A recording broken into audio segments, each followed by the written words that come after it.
You are right. To reach the target of 13,000 characters while maintaining high retention, I must significantly expand the sensory details, the psychological depth of the characters, and the cinematic pacing of each scene. We will proceed in segments to avoid reaching the AI's output limit. The air at Cannae was no longer something humans were meant to breathe. It was a suffocating orange miasma, a cocktail of pulverized limestone, dried sweat, and the iron-scented mist of 80,000 dying men. The sun didn't set that evening. It simply drowned in the dust of a civilization. In the center of this silent apocalypse stood a young man. His name was Scipio. He was 20 years old, and he was surrounded by the end of the world. He didn't scream, and he didn't weep. Those emotions had been burned out of him hours ago when the Roman center collapsed, like a lung under a boot. Now, he simply stood there, his chest heaving, his lungs burning with the ash of his father's legions. Around him, the landscape was a graveyard of debris. He looked at the ground, but he didn't see bodies. He saw the ghosts of Rome's pride. Shattered bronze shields lay upturned like dead beetles. Broken chariot wheels leaned against each other like skeletal remains. His own armor, once polished to a mirror sheen, was now a dull, bruised gray, coated in a layer of dust so thick he looked like a statue brought to life just to witness the funeral of his republic. High above, the crows began their descent, their black wings sliced through the bruised purple sky, their shadows dancing over the ruins. Scipio turned his gaze toward the horizon, where the heat haze played cruel tricks on the eyes.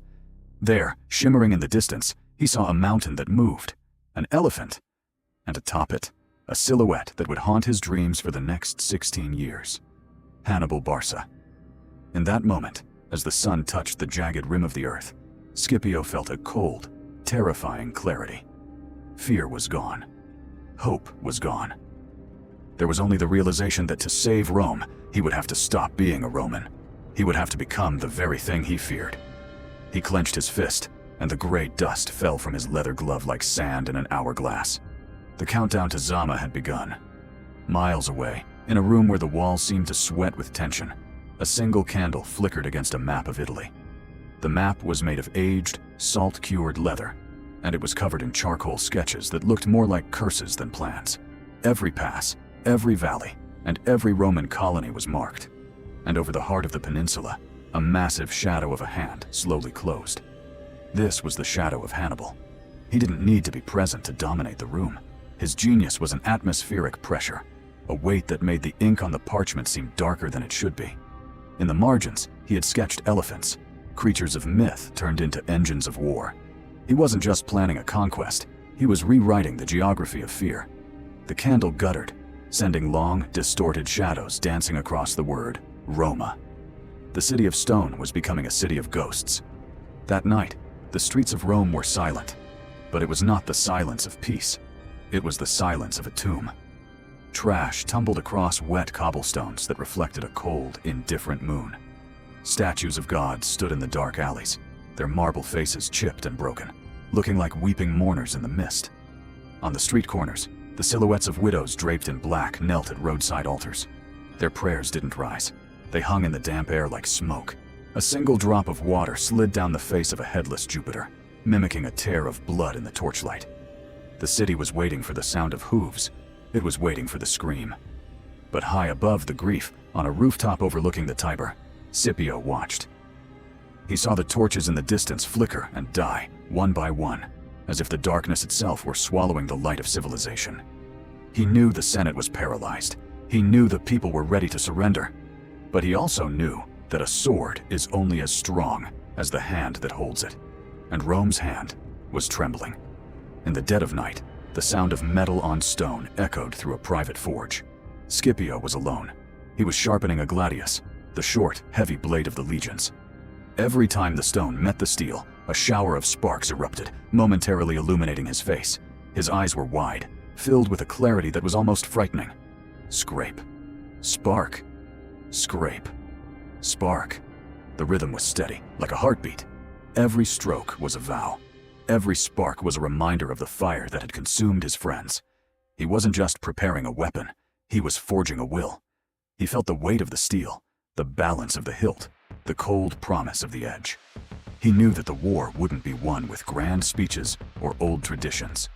It would be won in the mud, in the dark, and with the terrifying efficiency of a man who has nothing left to lose.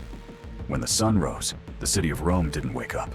It simply stopped pretending to sleep. The air in the Senate chamber was thick, heavy with the scent of stale incense and the cold, metallic tang of shared terror. Scipio didn't walk into the Curia, he invaded it. He stood in the dead center of the Great Hall, exactly where the light from the oculus in the dome fell in a single, brutal pillar of white fire. It crowned him, turning his white and purple toga into a shroud of blinding light. Around him, the elders of Rome sat in the deep, velvet shadows of the pillars. They were men of ancient names and hollow spirits, their faces hidden behind the wrinkles of a century of tradition. To them, the war was a series of reports and mounting debts. To Scipio, it was the blood on his hands that wouldn't wash off. He didn't wait for the consul to speak. He didn't ask for the floor. He simply reached for the hilt of the gladius he had sharpened in the dark and slammed it onto the wooden table in the center of the room. The sound was like a bone snapping in a silent forest. Dust motes danced frantically in the beam of light as he pointed the steel at a map of Spain laid out on the floor. "You sit here and debate the cost of grain, while Hannibal eats our sons."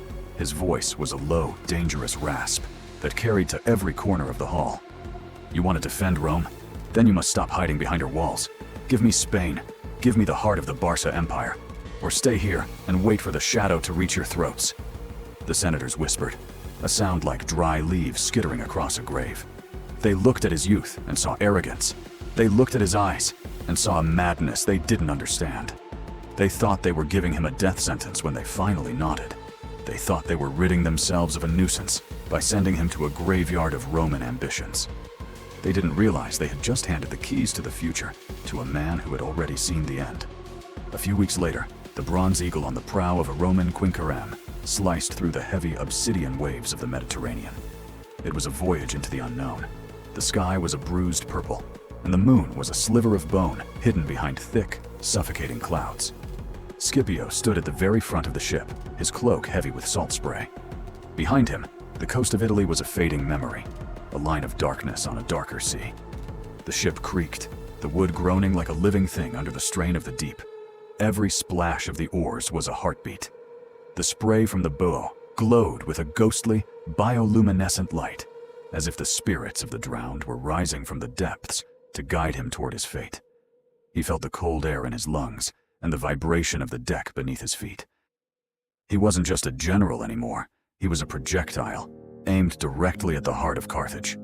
When the Roman fleet finally reached the shores of Spain, the sight that greeted them was enough to hollow out the bravest chest. The Roman camp in Iberia wasn't a fortress, it was a ruin. It was a landscape of mud and indifference. Tattered red banners flapped in the wind like the wings of dying birds. The soldiers, the broken remnants of armies that had seen their leaders slaughtered, sat in the shadows of their tents. Their armor was pitted with rust, their shields bore the deep, jagged scars of Carthaginian axes, and their eyes were the worst part. They were hollow, reflecting nothing but the gray Spanish sky. They didn't look up when the new commander arrived. They didn't care. They had already accepted that they were dead men walking. Scipio didn't give them a speech. He didn't tell them about Rome's glory. He knew that words were cheap in a place where men were dying of despair. Instead, he went to the local forges. He spent days in the heat and the soot, watching the Iberian smiths work. He saw the way they folded the steel, the way they quenched the blades in the cold mountain water. He saw the gladius hispaniensis, a weapon designed not just to cut, but to devastate. He stood before a massive anvil, the orange glow of the furnace bathing his face in a hellish light. He watched as a blacksmith hammered a red-hot blade, the sparks exploding in slow motion, dancing on Scipio's leather breastplate. The heat was in physical weight, distorting the air, making the world outside the forge seem like a distant dream. He took one of the newly forged blades, feeling its balance.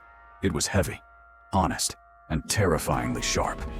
He raised the glowing metal to his face, the heat singeing his hair, and in that moment, he understood. Rome's iron had been too brittle, too rigid. To beat Hannibal, he needed a weapon that could bend without breaking. He swung the blade in the dim light, the glowing metal leaving a faint red trail in the air, a signature of fire in a world of gray. The rebirth of the Roman army began, not with a vow, but with the scream of metal on metal. The first true test of this new steel came at New Carthage. It was the crown jewel of the Barca family, a fortress protected by massive stone walls and a lagoon that everyone claimed was impassable. The gods protect this city, the Carthaginians boasted from the battlements. Scipio didn't care about their gods. He cared about the water.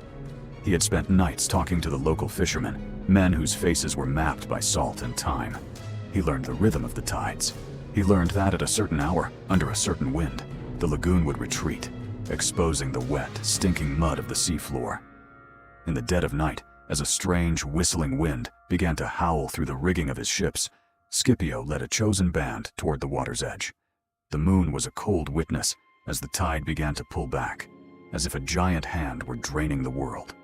The water receded, revealing a landscape of slick mud, jagged shells, and the skeletons of forgotten ships. "Follow me," Scipio whispered, his voice cutting through the wind.